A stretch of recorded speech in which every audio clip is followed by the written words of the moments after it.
Bismillah. Assalamualaikum warahmatullahi wabarakatuh. Innal hamdalillah nahmaduhu wa nasta'inuhu wa nastaghfiruh wa natubu ilaih wa na'udzu billahi minasyururi anfusina wa min sayyiati a'malina may yahdihillahu fala mudhillalah wa may yudhlil fala hadiyalah.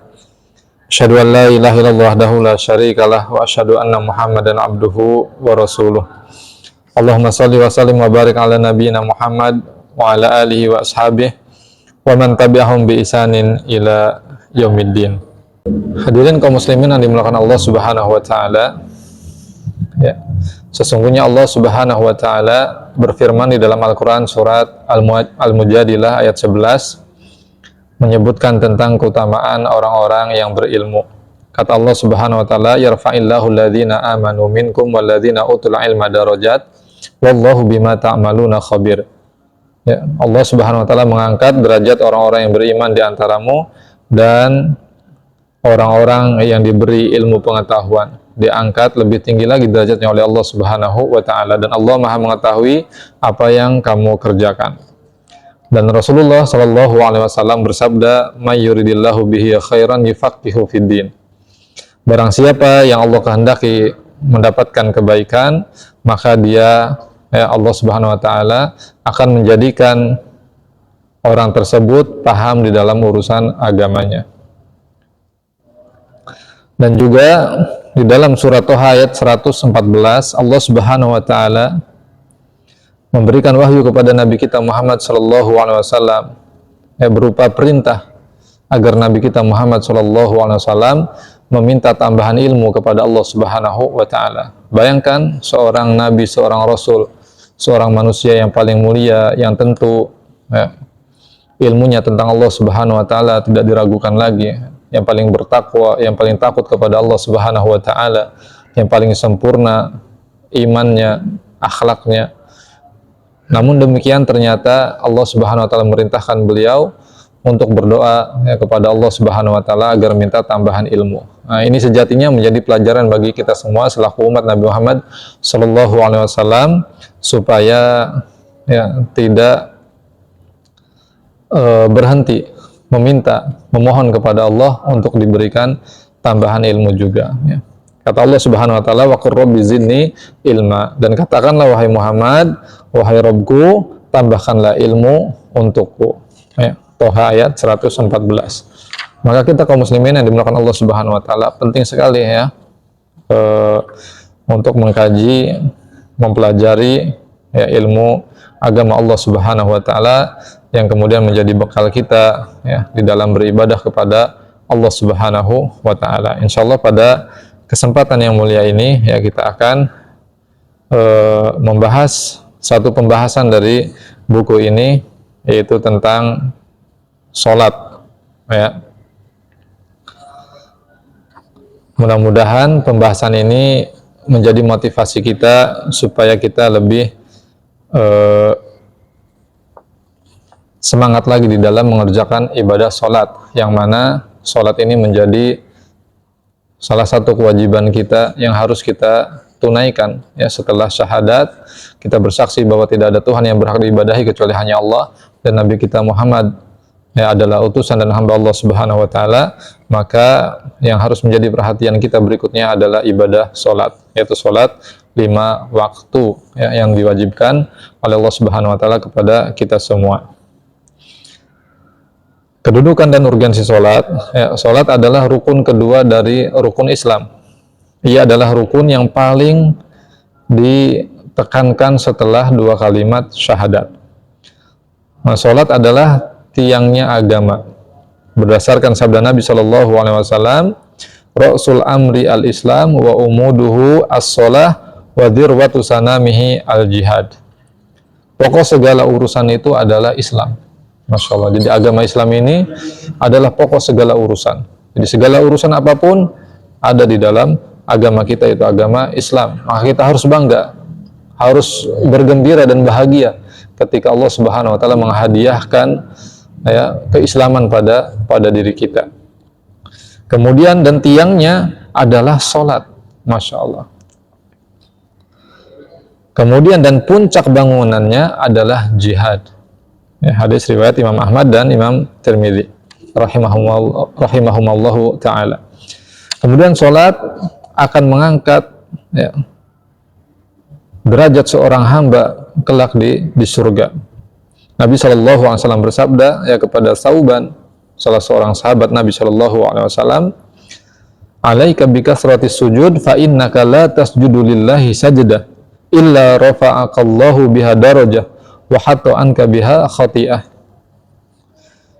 Hendaknya kamu memperbanyak sujud, artinya perbanyaklah sholat. Ya, selain sholat 5 waktu yang wajib, tambahlah dengan sholat-sholat sunnah.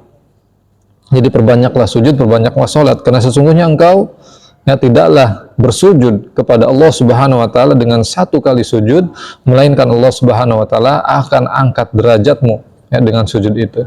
Masya Allah. Jadi setiap kali kita sujud, maka setiap kali itu pula diangkat derajat kita oleh Allah Subhanahu wa taala. Dan tidak hanya diangkat derajat kita oleh Allah Subhanahu wa taala, tetapi dengan kita sujud kepada Allah Subhanahu wa taala, maka setiap kali itu pula dosa kita, kesalahan kita dihapuskan oleh Allah Subhanahu wa taala. Hadis riwayat Imam Muslim rahimahullahu taala. Kemudian hadirin kaum muslimin yang dimuliakan Allah Subhanahu wa taala. Ya, salat adalah awal mula ya, atau amalan yang paling pertama yang akan dihisab dari seorang hamba kelak pada hari kiamat. Nabi kita Muhammad sallallahu alaihi wasallam bersabda dalam hadis yang diriwayatkan oleh Imam Tabrani, "Awwalu ma yuhasabu bihil 'abdu yaumal qiyamah as-shalah." Jadi amalan pertama yang akan dihisab oleh Allah Subhanahu wa taala dari seorang hamba adalah salatnya. Fa in saluhat saluha lahu sa'iru amali. Apabila salatnya itu baik, maka akan ikut baik amalan yang lainnya. Wa in fasadat fasada sa'iru amalihi. Apabila salatnya rusak, maka akan rusak pula amalan yang lainnya. Salat ya, adalah sebab terpeliharanya seorang hamba dari segala keburukan. Masya Allah ya. Sebagaimana Allah Subhanahu wa taala berfirman ya, wa aqimis shalah innas sholata tanha 'anil fahsya'i wal munkar. Jadi dirikanlah salat secara sempurna dengan rukunnya, syaratnya ya, dan apa-apa yang dituntut di dalam sholat ya, kita berusaha menyempurnakan ibadah sholat kita, maka ketika kita betul-betul menegakkan sholat kita, maka sholat ini akan menjadi sarana yang menjaga diri kita dari perbuatan keji dan munkar. Jadi sholat ini akan menjadi benteng yang kuat bagi seorang hamba ya, dari segala perbuatan maksiat dan dosa. Dan di samping itu ya, Nabi kita Muhammad SAW mengabarkan kabar gembira kepada kita ya, dalam hadis yang diriwayatkan oleh Imam Muslim, khususnya adalah ketika seseorang ya, menjalankan sholat subuh. Kata Nabi SAW, "Man sholat subha fahuwa fi dhimmatillah. Fanzur ya ibna Adam, la yatlubannaqallahu fi dhimmatihi bisyai." Jadi barang siapa yang mengerjakan sholat subuh ya, maka ia berada dalam jaminan Allah Subhanahu wa ta'ala. Perhatikanlah wahai anak Adam, perhatikanlah wahai manusia, jangan sampai Allah Subhanahu wa ta'ala menuntut darimu sesuatu ya, yang berkaitan dengan jaminan Allah Subhanahu wa ta'ala. Masya Allah. Jadi orang yang menjalankan sholat subuh ya, secara berjamaah di masjid, bayangkan dia mendapatkan jaminan keamanan dari Allah Subhanahu wa ta'ala. Kemudian salat adalah sebab terbesar seseorang bisa masuk surga Allah Subhanahu wa ta'ala. Kata Nabi SAW ya, bersabda dalam hadis yang sahih diriwayatkan oleh Imam Bukhari dan Muslim, "Man shallal bardain dakhalal jannah." Siapa yang mengerjakan salat subuh dan asar, maka dijamin dia masuk surga. Masya Allah. Kenapa di sini disebut ya, dikhususkan salat subuh dan salat asar? Karena sholat subuh dan sholat asar ini banyak sekali ya manusia yang lalai darinya. Subuh banyak orang yang masih ketiduran, bahkan bangun kesiangan, sehingga dia terlewat dari mengerjakan sholat subuh. Dan demikian juga waktu asar, banyak orang yang tersibukkan dengan urusan-urusan dunia, sehingga ya, dia terlewatkan dari salat asar. Waliyadzubillah. Sehingga Nabi SAW di sini menyebutkan ya secara khusus tentang salat subuh dan salat asar. Supaya apa? Supaya kita kaum muslimin itu memberikan perhatian yang lebih terhadap dua salat ini. Dan Nabi SAW memberikan janji, man sholal bardain dakhalal jannah, siapa yang mengerjakan sholat subuh dan asar maka dijamin dia pasti masuk surga Allah Subhanahu wa taala. Maka kita harus memberikan perhatian yang lebih terhadap sholat subuh dan asar, ya. Ya tentu juga dengan sholat yang lainnya, ya, zuhur, maghrib, isya. Jadi masing-masing sholat itu ada keutamaannya sendiri. Kemudian kaum muslimin yang dimuliakan Allah Subhanahu wa taala, sholat adalah sebab terbesar, ya, seseorang bisa meraih keselamatan, terhindar dari siksa api neraka. Kata Nabi SAW, la yalijan naru ahadun shalla qabla tulu'i syamsi wa qabla gurubiha. Masya Allah, disebut lagi oleh Nabi kita Muhammad SAW keutamaan yang lain, ya, ketika seseorang ini sangat perhatian kepada ibadah sholatnya. Kata Nabi SAW, tidak akan masuk neraka siapapun orang yang mengerjakan sholat sebelum terbitnya matahari dan sebelum terbenamnya matahari.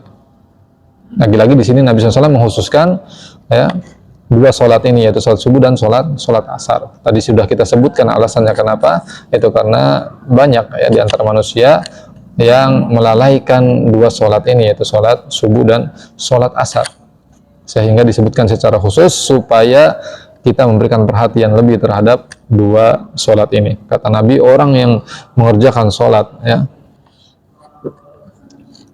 menjaga sholatnya, ya, maka pasti dijamin dia akan terselamatkan dari siksa api neraka, terhindar dari siksa api neraka, ya. Dan masih banyak lagi, ya, hadis-hadis atau ayat-ayat dari Al-Quran yang menyebutkan tentang keutamaan ibadah sholat. Kemudian hadirin kaum muslimin dimuliakan Allah Subhanahu wa taala, ya, bagaimana kita bisa memuliakan perkara sholat ini? Maka jawabannya adalah yang pertama, yaitu dengan kita menjaga waktu-waktu sholat dan batasan-batasannya, ya. Jadi kita harus memberikan pengagungan, ya, dan juga pemuliaan terhadap ibadah sholat ini. Yang pertama adalah kita betul-betul menjaga waktu sholat dan batasan-batasannya. Kita perhatian terhadap waktu sholat. Ini termasuk bentuk kita itu memuliakan ibadah sholat dan kita mengagungkan ibadah sholat. Kemudian yang selanjutnya adalah dengan kita belajar, yang mempelajari rukun-rukunnya, kewajiban-kewajiban, ya, yang ada di dalam sholat, kemudian penyempurnanya, ya, hal-hal yang bisa menyempurnakan ibadah sholat kita. Maka semua ini perlu dipelajari. Jadi harus kita